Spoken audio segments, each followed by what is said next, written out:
অবরুদ্ধ নিষেধ পর্ব ১৩ লেখিকা তেজস্মিতা মর্তুজা আর আমি প্রীতম বলছি। তো চলো আর সময় নষ্ট না করে আজকের পর্ব শুরু করা যাক। কতটা নিচে নেমেছো তুমি ভাবো না সে নিয়ে, তাই না? ম্যাম, ভাবি না তার একটা কারণ আছে। ভাবলে যদি নিচে নামতে কষ্ট হয় অথবা নিচে নামার ইচ্ছেটা আর না থাকে, এই জন্যই ভাবি না।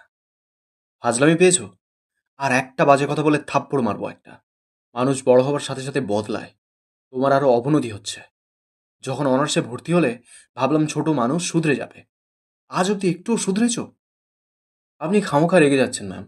করেছিটা কি? তুমি যাও না, তাই না? তুমি নিজেই বলো তো, একটা ভিপির সাথে এরকম অসভ্য কর্মকাণ্ড যায়? ভার্সিটিতে মেয়েরা যদি তোমার কাছেই নিরাপদ না হয়, তাহলে জুনিয়ররা তোমার কাছে কি শিখবে? তোমার শাসন মানবে তারা? জয় মাথা নাড়ল।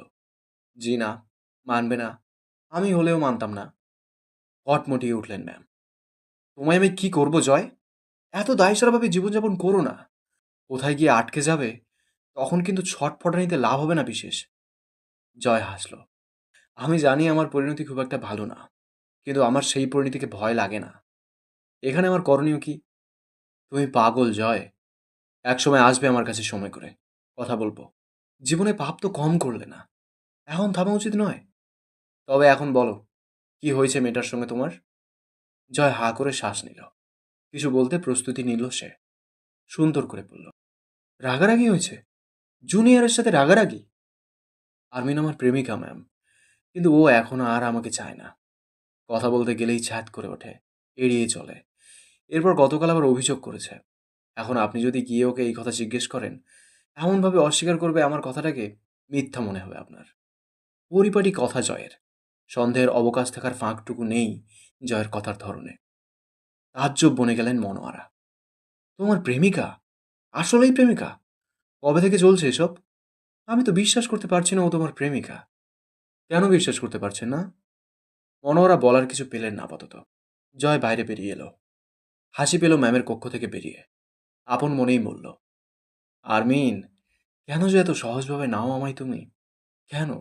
হোয়াই? পলাশের ডেরা উপজেলার শেষ প্রান্তে। চারপাশে বিশাল বিশাল গাছ। তার পাশে একটা পুকুর আছে। পুকুরের পেছনে দোতলা বাড়ি, উপরে রুফটপ টাইপের। হামজা গিয়ে বসেই পলাশ এলো গায়ে শার্ট চড়াতে চড়াতে। পরনে 3/4 প্যান্ট, নেমে আছে কোমরের নিচ অব্দি। পলাশ এসে বসলো হামজার সামনে। এমন সব সময় চলে আসো? এই তো কেবলই গেলাম রুমে। এইসব সময় মাঝপথে চলে আসা যায় নাকি? হামজা বলল, দরকার বলেই এসেছি। রং তামাশার জন্য রাত আছে, কাজের জন্যই দিন। রাতে তো আমি আসবো না, অন্তত কাজের কথা বলতে। এখনই আসতে হলো। মন বা শরীর তো আর দিনরাত বোঝে না। তা কি মনে করে? দু হাত একত্র করে ঝুঁকে বসলো হামজা। মাঝারের খবর পেয়েছেন? হুম, কাজটা ঠিক করো নাই। বহুত হাঙ্গামা সইতে হবে এর বদলে। অলরেডি কিছু একটা হয়েছে বলেই আসছো। ঠিক বলেছি না? না, ঠিক বলেননি। তেমন কিছুই হয়নি, তবে হবে বলে আশঙ্কা করছি। আপনি আবার মাঝারকে সাহায্য করছেন না তো? আরে না, আমার কাছে আসে, বসে, দু একটা ফুঁক মারে, চলে যায়। অবাস্তব পেট বাড়ানোর কথা শুনতে এখানে আসেনি পলাশ ভাই। বাজে কথা রেখে সোজা কথায় আসুন। তো তুই কি চাস আমার কাছে? তোর শত্রুগুলোরে আমার শত্রু বানায় ফেলি? এখানে বসে ব্যবসা কারবার চালাতে গেলে দিনাজপুরের সব রাজনীতিবিদকেই দরকার আমার। আমার কারবারের কাছে আমি আপোস করি না, জানিস তো তুই। হামজার জন্য নাস্তা এলো। পলাশ খেতে ইশারা করলো। হামজা তা উপেক্ষা করে বলল, আজ যদি মাঝারের লোক কোনো হাঙ্গামা করে, আপনার কারবারেও ভাঁটা পড়বে। এখানে বসে কলকাঠি নাড়ার সুযোগ আমি দেব না বোধহয় আর। ইস, কথা কোন দিক থেকে কোন দিকে নিয়ে যাচ্ছ। আমি শুধু কারোর সাথে সম্পর্ক নষ্ট করতে চাই না, আর এইটাও চাই তুমি আর মাজার এক হও। যেহেতু আমারও তোমাদের প্রয়োজন, তোমাদেরও আমাকে। অথচ দুইজন এক হইতে পারো না, মাঝে পিষে মরতেছি আমি। অথচ মেয়র হচ্ছি আমি। মাঝারের গোষ্ঠী শুদ্ধ রাজনীতি থেকে উপড়ে ফেলবো। তাহলে ওদের সাথে আপনার সম্পর্ক রাখার বিশেষ দরকার হয় বলে আমার মনে হয় না। পলাশ সিগারেট ধরিয়ে ঠোঁটে চেপে বলল, চা ঠান্ডা হয়ে যাচ্ছে। সোফার উপর শরীরের ভার ছেড়ে বসল। হামজা শুনল না বোধহয় সেই কথা। সোজা সাপটা বলল, আজ সম্মেলনে যদি একটা আওয়াজও আসে ওদের, সামান্য পরিবেশ নষ্ট হলেও আপনার ধান্দার শিকড় এক টানে উপড়ে তুলে ফেলে দেবো আমি। মাঝার ঢাকায় চিকিৎসারত, ওর ছেলেরা আতঙ্কগ্রস্ত। অথচ আমি জানি আপনার লোকজন মাঝারের হয়ে ক্লাবে প্রতিদিন গন্ডগোল করতে যাচ্ছে। আপনি ওদের নিষেধ করবেন। পলাশ চুপচাপ তাকিয়ে রইল একটু হামজার দিকে। পরে গম্ভীর হলো। আমি ওদের যেতে বলিনি। আমিও আমার ছেলেদের যেতে বলবো না। ওরা নিজেরাই দড়ি ছিঁড়তে খুব ওস্তাদ। আর জয়কে তো চেনেন। এত হাইপার হয়ে এই লাইনে টিকবা কেমনে? তুমি শান্তিপূর্ণভাবে কাজ করে এত তাড়াতাড়ি এখানে আসছো। এখন আমি যা বলি মন দিয়ে শোনো। সংক্ষেপে শেষ করুন। সময় কম হাতে। জয় কোথায় এখন? বাড়িতে। কথাটা মুখে বললেও মনের ভেতরে খট করে উঠল হামজার। যে ডানপিটে ছেলে আসলেই বাড়িতে আছে তো? রাগে শরীরের লোম দাঁড়িয়ে গেল হামজার। সবকিছু অসহ্য লাগছে কেন জানে। পলাশ বলল, জয় হচ্ছে তোমার স্বাদের গোয়ালের পাগলা ষাঁড়। ওরে তুমি ভালো শক্ত দড়িতে আটকাও নাই কোনোদিন। এই জন্য ভুগবা খুব। যতই গুছায় রাখতে চাও গোয়ালটারে, পাগলা ষাঁড়টা যতদিন খোলা আছে, তোমার দুর্ভোগের শেষ থাকার কথা না। নির্বাচনের আগের যে কাজটা করছো তুমি, আমি খালি ভাবতেছি ওরা এখনো কেস ফাইল করে নাই কেন তোমার নামে। সাবধান থাকো। ঝড়ের আগের নীরবতা বলেও একটা কথা আছে। ঝন্টু সাহেব ছেলেকে নিয়ে ব্যস্ত, চিন্তিত। কিন্তু মাঝার সুস্থ হোক, ফিরে আসুক। খেলার দিন গেল না, আসতেছে। নির্বাচন ক্যান্সেল করছো, ছেলেটাকে আধমরা করছো মেরে। এই সময় ঠিক না এসব। হামজা চুপচাপ শুনল। পরে জিজ্ঞেস করল, রাজন মামা কই? সিগারেট ফেলে দিয়ে বলল পলাশ, ঢাকা গেছে। আর কিছু বলতে চাচ্ছিলেন? মুখের ভেতরে না রেখে বলে ফেলুন। হামজার কথায় হেসে ফেলল পলাশ। তোমারে আমার খুব ভাল লাগে হামজা। একদম সফল গ্যাংস্টার তুমি। তবে আমারে যে পদে পদে দরকার তোমার, এইটা ভুলবা না যেন। পলাশের চোখের রং ধূসর, ঠিক বিড়ালের মতো জল জল করে। হাসলে কেমন এক গা ছমছমে ভাব ছড়িয়ে পড়ে আশেপাশে। চেহারাটা অন্যরকম দেখায়। ভ্রুর মাঝখানে ফাঁকা নেই, জোড় ভ্রু। খাড়া নাকের ডগায় সূক্ষ্ম বিভাজনের কারণে নাকটা অদ্ভুত লাগে দেখতে। কথা বলার সময় ঠোঁটে একটা প্যাচ প্যাচে হাসি লেপ্টে থাকে। এই হাসি দিয়েই দিনাজপুরের কালোবাজার জমজমাট চলছে পলাশের হাতে। হামজা বেরিয়ে এলো। তার মন অশান্ত হয়ে আছে। অস্থির হাতে ফোন করলো বেশ কয়েকবার জয়কে। জয় প্রতিটা কল গুনে গুনে কেটে দিল। ফোন ভাইব্রেট হলো হামজার। রিপন কল করেছে। মিনিট চারেকের মতো শুধু বলল ওপাশ থেকে। হামজা শুনল। মাথায় রক্ত উঠে গেল যেন। সোজা গাড়িতে উঠল বাড়ির উদ্দেশ্যে। ভেতরে ঢুকে সামনে তরুকে পেল। তরু হামজাকে দেখে চমকাল। হামজা রাগে না, খুব শান্ত মানুষ। রাগলে মানুষ থাকে না, এটাও সত্য। জয়, জয় কই? হামজা ডাকল। তরু কথা বলল না। মাথা নত তার। হাত পা শিরশির করছে। কি হবে জানা নেই। তরুর নীরবতা হামজাকে ক্ষুব্ধ করে তুলল। হাতের ফোনটা এক আছাড়ে 4 খণ্ড করে ফেলে হামজা। বকে ওঠে, জানোয়ারের বাচ্চা বের হয়ে গেছে। বললাম বাইরে পরিস্থিতি খারাপ, বের হোস না। বের হয়েছে আবার ভার্সিটির দিকে অকামো করা সারা। তোরা কেউ দেখিসনি যখন বের হয়েছে? সবগুলো তো এক একটা কুলাঙ্গার এই বাড়িতে। শুয়োরের বাচ্চা আজ বাড়ি আসলে। ডাইনিং টেবিলের ওপরে থাকা জগটা এক বাড়িতে মেঝেতে ফেলল। ঝনঝন করে গুঁড়ো হয়ে গেল সেটা। হুমায়ুন পাটোয়ারি এগিয়ে এলেন। কি হয়েছে, খেপছিস কেন? ও বাচ্চা ছেলে, ওর নিয়ে এত ভয় পাওয়া লাগবে? কি শুরু করছিস? তুলি বের হয়ে এলো। তোমার ছেলে কি মানুষ আব্বু? কোয়েলকে আনতে যাওয়ার কথা ছিল, সেখানে গেছে হয়তো। হামজা তাকালো তুলির দিকে। তুলি চুপ করে গেল। হামজার চোখ দিয়ে রক্ত ছুটে বের হচ্ছে যেন। নাকের পাটা ফুলে ফুলে উঠছে। চোখ বুজে খেপে যাওয়া গোখরো সাপের মতো ফোঁস করে শ্বাস নিল নিজেকে শান্ত করতে। সোফার পাশে হাতের ডান সাইডে কাউচের উপর জয়ের হেডফোন পড়ে আছে। সেটা তুলে ছুঁড়ে মারল শূন্যে। সেটা গিয়ে দেয়ালে লেগে ভেঙে মেঝেতে ছড়িয়ে পড়ল। হুমায়ুন পাটোয়ারি বললেন, তুই শান্ত হ, ওর কিচ্ছু হবে না। দাঁত আটকে বলল হামজা, আব্বু কথা কম বলেন আপনি। তুলি ভেতরে যা, যা। গর্জে উঠল হামজা। তুলি চোখ বুজে ফেলল সেই বজ্র কণ্ঠে, তবে নড়ল না। তোর গা কেঁপে উঠল অজান্তেই। হাতের লোম দাঁড়িয়ে গেছে। শিউরে উঠল শরীরটা। বাইরের পরিস্থিতি সম্বন্ধে ধারণা আছে আপনার কোনো? ফোন লাগান, ফোন লাগান কুত্তার বাচ্চারে। জলদি, জলদি করেন। ফোন কই আপনার? ফোন কই? হুমায়ুন পাটোয়ারি দৌড়ে গিয়ে ফোন আনলেন। ফোন করলেন জয়কে। জয় দুবার কেটে দিয়ে 3বারের বার রিসিভ করে। হামজা ফোন কানে ধরতে ধরতেই মারি পিষল। বান্দির বাচ্চা, কই মরতে গেছিস? আজ আমার সামনে আসলে তোর রুনা বের করে নিই আমি। হারামির বাচ্চা, শালা শুয়োর, কতবার নিষেধ করেছি আমি তোরে? 5 মিনিটের মধ্যে বাড়ি না আসলে খুন হয়ে যাবি আমার হাতে। জীবিত কবর দিয়ে রাখবো একদম। কথা কানেও যায় না, মাথায়ও ঢোকে না। জয় ভেতরে ঢুকলো। তার কানে ফোন ধরা। হামজা ফোন নামিয়ে রেখে এগিয়ে গেল জয়ের দিকে। জয় এক লাফে সোফা টপকে ও পাশে গিয়ে দাঁড়ালো। ভাই, ভালো হবে না গায়ে হাত তুললে। আমি কিন্তু ছোট বাচ্চা না। কাজ ছিল, বের হইছিলাম। আর আমায় কি তোমার ভুদাই মনে হয়? ওরা আসবে, আমার ক্ষতি করে চলে যাবে, আর আমি ক্ষতিগ্রস্ত হয়ে বসে হাত পা ছড়িয়ে কাঁদবো ওখানে। এরকম কিছু? হামজা নিয়ন্ত্রণ করতে গিয়েও পারল না। বিশ্রী ভাষায় বকল, আর একটা কেস যদি ভরে দেয় তোর পিছন দিয়ে, তারপর? এমনিতে কি চারদিকে প্যারার অভাব? কিসের সম্মেলন ডেকে এসেছিস কালকে? আর মাত্র 15 দিনও নেই নির্বাচনের। এই সময় তোকে টলারেট করব, নাকি যা যা ঝামেলা বেঁধেছে চারদিকে আরও ঝেপে ঝেপে আসছে সেগুলো ট্যাকল দেব? ওইদিকে মুস্তাকিন মহান গলায় গামছা পেতে তোর আর আমার পেছনে লেগে আছে। তামাম দিকে তার উৎপাত টের পাচ্ছি। তোর ঝন্টু আব্বা তোর নামে কয়টা কত রকমের কেস ফাইল করবে, তোরে ফাঁসির দড়িতে না ওড়নায় ঝোলাবে, আমার নির্বাচন চাঙে না মাচায় তুলবে সেই পরিকল্পনা আছে। ভার্সিটিতে তোর বিপক্ষে আন্দোলন চলছে, নির্বাচনের দিন এগিয়ে আসছে। শুয়োরের বাচ্চা এবার ভালো হ। চাপ নিতে নিতে আমার ধৈর্যের টান লাগলে সবগুলোর একসাথে কবরে পুঁতে রাখবো। এক একটা এক এক রকমের কর্ম করে রাখো, তা সামাল দেওয়ার জন্য একা আমি? হুট করে হামজা রুখে গেল জয়ের দিকে। গায়ে হাত লাগার আগেই মাঝখানে তুলি এসে দাঁড়ালো। থাম। রাগ উঠলে পাগল হয়ে যাস? মানুষের চামড়া আছে তোর মাঝে? এই জন্যই তো ভাবি তোকে ঘেন্না করে। হামজা চোখ বুঝল। তুলি সরে যা সামনে থেকে। তোর গায়ে হাত দিতে চাচ্ছি না আমি। বেশিক্ষণ মনে রাখতে পারবো না তুই মেয়ে মানুষ। ভুলে যা। পারলে ভুলে গিয়ে মার আমায়। ওর শরীর ভালো, তুই ওকে মারতে যাচ্ছিস? আর তার আগে নিজের দিকে দেখ। সব ভুল ওই করে। তোর কোনো ভুল নেই? তুই তোর চাচা শ্বশুরকে নির্বাচন থেকে বাদ করেছিস কেন? এখন ওরা খেপে গেলে সামাল দেওয়া কষ্ট হচ্ছে, তার ভাগ জয় কেন নেবে? তুই ক্ষমতার লোভে দিন দিন জানোয়ার হয়ে যাচ্ছিস। জয় ভালো ছিলই না কোনোদিন। এবারের কোন পুরুষ বা মেয়ে লোকটা ভালো? কেউ কাউকে কাদা ছোড়ার নেই। হামজা সরে এলো। জয়ের সোফা টপকে হামজার সামনে এসে দাঁড়ায়। ভাই। হামজার কাঁধের দুপাশে নিজের দুহাত জড়িয়ে পিছিয়ে নিয়ে গিয়ে সোফায় বসিয়ে দিল হামজাকে। এরকম নির্লজ্জের সামনে চেয়েও হামজা কোনো প্রতিক্রিয়া দেখাতে পারে না আর। মুখ কঠিন করে ভারী শ্বাস ফেলতে লাগলো হামজা। জয় পা ফাঁক করে বসলো সোফাতে পাশেই। ঠান্ডা হও তুমি। সব ঠিক আছে। যা হয় দেখা যাবে। কিছু না হতেই তা হবে আশঙ্কা করে অশান্তি করো।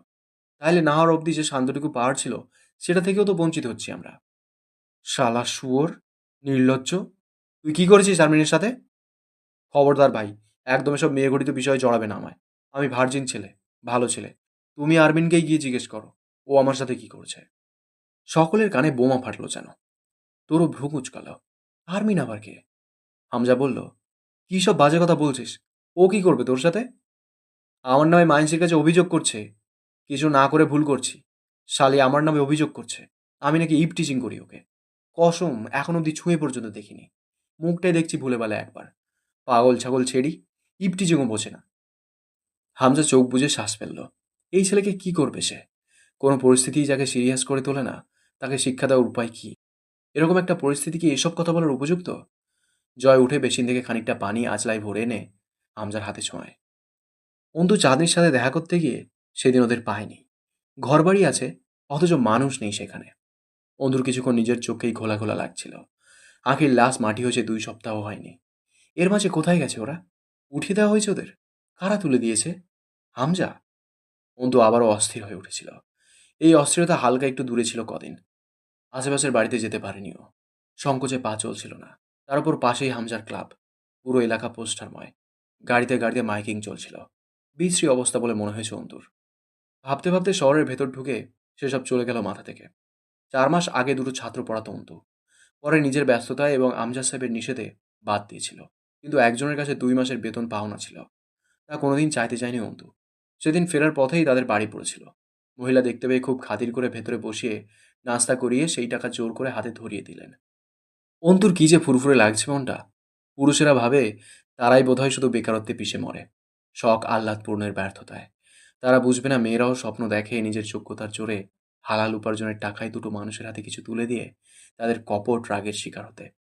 এই যে এখন অন্তু পুরো টাকাটা দিয়ে একটা দামি রোলেক্স ব্র্যান্ডের ঘড়ি কিনে নিয়ে যাবে আব্বুর জন্য। আব্বু হাসবেন না, একটুও না। বরং গম্ভীর হয়ে বলবেন, বেশি বড় হয়ে গেছিস? এসব আনতে কে বলেছে? তোর এটা নেই সেটা নেই, এটা দিয়ে কিনে নেওয়া যেত না? যা নিয়ে যা তোর ঘড়ি। লাগবে না আমার। আমি ঘড়ি পরি না এখন আর। অন্তু চুপচাপ রেখে চলে আসবে। তৎক্ষণাৎ ঘড়িটা হাতে তুলে নেবেন আমজাদ সাহেব। উল্টে পাল্টে দেখবেন, অল্প বিস্তর হাসবেন। সেই হাসিও যেন গম্ভীর দেখাবে। এরপর হাতে পড়বেন ঘড়িটা। আবার খুলে রেখে দেবেন পুরনো আলমারির ডান পাশের ড্রয়ারে। বড় মোড় পেরিয়ে সাইডে পাশ কাটতেই আচমকা এক শক্ত ধাক্কায় অন্তু ছিটকে পড়ল রাস্তার উপর। হাতের কবজির নিচটা ছিলে গেল এক লহমায়। রক্ত বেরিয়ে আসছে নির্ঘাত। যে তাকে ধাক্কা দিয়েছে সে চলে যেতে অগ্রসর হতেই পেছন থেকে 3টে ছেলে এসে থাবা দিয়ে ধরল লোকটাকে। অন্তুকে উঠতে সাহায্য করতে এক ছেলে হাত বাড়ালো। অন্তু চোখে হাসল। আমি উঠতে পারবো। ছেলেটা অপমানিত মুখে হাতটা গুটিয়ে নেয়। বাকি দুটো ছেলে এতক্ষণেও পজিশন নিচ্ছে সেই লোককে মারার। তেড়ে যাচ্ছে। দু একটা ছোটখাটো থাপ্পড় দিচ্ছে। অন্তু নরম শান্ত পায়ে এগিয়ে গিয়ে দাঁড়াতেই ছেলেগুলো যেন নড়ে চড়ে উঠে নতুন এক শক্তি পেল। হাত বাড়ানো ছেলেটা এগিয়ে এসে চটপট করে এদিক ওদিক তাকালো, যেন কোনো বড় অস্ত্র বা লাঠিসোঁটা খুঁজছে। অন্তু চুপচাপ দাঁড়িয়ে দেখল। ছেলেটা লোককে রাস্তার উপর শুইয়ে ফেলে মারতে থাকলো, ধমকাতে লাগলো। সে খুব রেগে আছে। সে কি রাগ! ফোঁস করে শ্বাস ফেলছে। আর কিছু হাতিয়ার খুঁজে চারদিকে। চারদিকে লোকজন দেখছে তাদের তামাশা। কয়েকজন এসে থামাতে চেষ্টা করায় সেটার তেজ বাড়ল। তাকে কোনোভাবেই ছাড়ানো যাচ্ছে না। এবার মারগুলো জোরে পড়ছে লোকটার গায়ে। অন্তু আরাম করে দাঁড়িয়ে দেখল তা। লোকগুলো চেষ্টা করে যাচ্ছে ছেলেটাকে থামানোর। সে থামছে না। আরও খেপছে যেন। অন্তু শান্ত পায়ে ডান দিকে একটু এগিয়ে গিয়ে পড়ে থাকা একটা বাঁশের ফাঁড়া অংশ হাতে তুলে নিল। ছেলেটা তখনও আশপাশে কিছু খুঁজছে আর গায়ের জোর দেখাচ্ছে। অন্তু বাঁশটা ছেলেটির দিকে এগিয়ে দিয়ে বলল, নিন। এরকম কিছু খুঁজছিলেন বোধহয়। ছেলেটা সহ আশপাশের সবার বোধহয় তাক লেগে গেল এই ঘটনায়। থেমে গেল সব। অন্তু বাঁশ নাড়িয়ে আবার ইশারা করল, নিন। বাকি দুজনও থেমে গেছে এতে। ছেলেটা এখনো অপ্রস্তুত চোখে চেয়ে আছে। অন্তু বাঁশের টুকরো ফেলে দিয়ে হাসল। কেন এই সস্তা অদক্ষ নাটকটি করলেন এখনো বুঝতে পারছি না। তবে আপনাদের রিহার্সালে ঘাটতি আছে বুঝতে পারছি। পারফরমেন্স একদম ফ্লপ। একটু রিয়েলিস্টিক লাগেনি। অভিনয় এবং নাটক শিল্পকলার একটা মহৎ শাখা। এরা মোটেই সহজ নয়। এর জন্য দরকার খুব বেশি বেশি প্র্যাকটিস। চেষ্টা করতে থাকুন। ধীরে ধীরে ভালো করবেন। পড়ে থাকার লোকটার দিকে ফিরল। আপনার লাগেনি তো? শেষের দিকে বেশ ভালোই মেরেছে। কিছু মনে করবেন না। মারামারির সময় লোক ঠেকাতে আসলে এমনিতেই একটু রোখারোখি বেশি করে মানুষ। এই যেমন ধরুন, ছেড়ে দে, আজ এরে শেষ করেই ফেলবো, ছাড় আমাকে, এরকম টাইপের। লোকগুলো থামাতে না আসলে আপনার এত মার খেতে হতো না। অন্তু চলে গেল সেখান থেকে। হাতটা জ্বলছে খুব। গাড়ির জন্য দাঁড়াতেই একটা অটো গাড়ি এলো। চালক বলল, আপা ওঠেন, তাড়াতাড়ি ওঠেন। ট্রাফিক সালারা বেশিক্ষণ দাঁড়াইতে দেয় না এখানে। অন্তু দেখল গাড়ির ভেতরে ঠেসে ঠুসে বসার মতো কোনো মতো জায়গা রয়েছে। সবগুলো পুরুষ। তাকে যেখানেই হোক পুরুষের গা ঠেসে বসতে হবে। অন্তু বলল, পরের গাড়িতে চলে যাব, যান আপনি। আরে আপা, সমস্যা কি? সবার ঘরেই মা বোন আছে। এরা কেউ আপনার ভাই, কেউ বাপের মতো। বসেন, তাড়াতাড়ি চলে যাই। অন্তু হাসল। জি, একদম সঠিক কথা বলেছেন। বেগানা বলে শুধু একটা শব্দ রয়েছে। এর কোনো যুক্তি নেই। হুদাই এই শব্দটার উৎপত্তি। কারণ যেহেতু বাড়িতে মা বোন সবার রয়েছে, সুতরাং বাইরের সবাই সবার মা বোন। এতে সন্দেহের কোনো অবকাশ নেই। পৃথিবীতে সবাই সবার মা বোন। তা ভাই, আপনি আপনার কোন মা বোনকে বিয়ে করেছেন? জায়েজ হয়েছে তো? ফাজলামি করার জায়গা পান না? নাটক! এসব ঘোমটার তলে যে খ্যামটা চলে তা তো লোক জানে না। রাস্তাঘাটে বেরোন কেন তাইলে? এতই যখন দেমাগ, তখন উড়োজাহাজে চড়ে পথে ঘাটে চললেই পারেন। অন্তু মাথা নাড়ল। আপনার পরামর্শ আমি মনে রাখবো ভাই। এরপর যতদিন উড়োজাহাজ কিনতে অথবা যার তার পাশে গা লাগিয়ে চট করে বসে যেতে না শিখি, ততদিন আর বের হব না। লোকটা কিছু বলতে উদ্যত হতেই অন্তুর কণ্ঠস্বরের শীতলতা পাল্টে কঠিন দৃঢ় হয়ে উঠল। যান, দাঁড়িয়ে থাকবেন না আর। লোকটা আবার কিছু বলতে নিতেই অন্তুর কথার বিচ্ছুরণ তীব্রতর হলো। আমি আপনাকে নিমন্ত্রণপত্র পাঠিয়ে আসিনি আমার কথাগুলো শোনার জন্য। আপনি এসে দাঁড়িয়েছেন, কথা তুলেছেন। যান, যান। নাকের পাটা শিউরে উঠল অন্তুর। চোখ চোখ হলো। গাড়িওয়ালা চলে গেল অন্তুকে বাজে ভাষায় গালি দিতে দিতে। অন্তুর কানে এলো, গায়ে লাগলো না। সে এদিক ওদিক তাকালো। দৃষ্টি থামলো। অন্তিক রাস্তা পার হচ্ছে। সাথে একটা কালো কুচকুচে লোক। ভয়ঙ্কর চেহারা সুরত। গলায় কমপক্ষে 20-25 রকমের চেন। হাতে বালা, ঘাড়ে ট্যাটু। অন্তিকের মুখ চোখ শুকনো। যে ছেলে কোনোদিন আম্মা অল্প ধমকে কথা বললে 7 দিন হোটেলে খেত, তাকে লোকটা শ্বাসে কথা বলছে বোধহয়। অন্তিক বাধ্যগতের মতো মাথা নাড়ছে। খুশি করার চেষ্টা করছে লোকটাকে। অন্তু ভ্রু কুচকে তাকিয়ে রইল। অন্তিক আর অন্তিক নেই। জীর্ণ শীর্ণ এক ভিখিরি দেহে পরিণত হয়েছে। চোখের নিচটা কালো, মুখে মলিনতা। এতক্ষণ শুনলে অবরুদ্ধ নিষেধের 13তম পর্ব। কেমন লেগেছে কমেন্ট করে জানিও। তোমাদের একটা কমেন্ট আমাকে প্রচুর মোটিভেট করে। পরবর্তী পর্বগুলো খুব শীঘ্রই চলে আসবে এই চ্যানেলেই। তাই চ্যানেলটাকে সাবস্ক্রাইব করে রেখো। দেখা হচ্ছে খুব তাড়াতাড়ি। ততক্ষণ সুস্থ থেকো, ভালো থেকো। Thank you.